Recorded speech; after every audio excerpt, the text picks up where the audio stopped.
From the days of Adam and Eve to the present day, there has always been a great pressure that compels you to turn from God to the ways of the world and sin.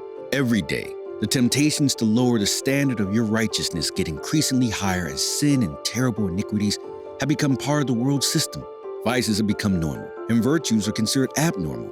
What a paradox. And this has made righteousness more difficult to pursue.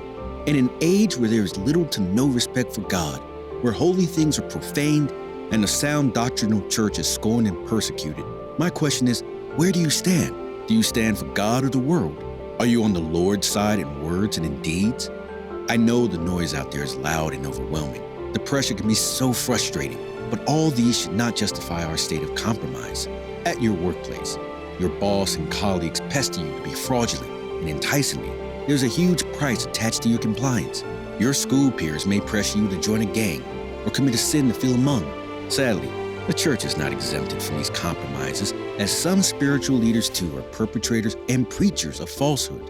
The opportunity to compromise is everywhere.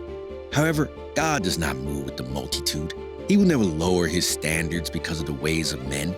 The ways of God are not the ways of men.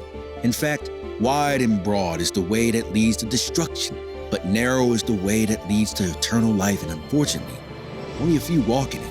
Amid all these compromises and crises, I implore you to take your stance for God and against all ungodliness. Be faithful to the one true God. Stand your ground against the devil, sin in the world. Shun evil, vehemently denounce sin, especially when it confronts you. It will not always be easy, but be strong in the Lord. The Christian life is not always a picnic.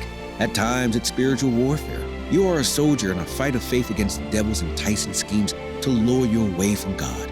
But with the help of God, you will be victorious because you've decided to stand for God and never compromise. Like the video if you believe this message contains something that could change your life. Please don't ignore it.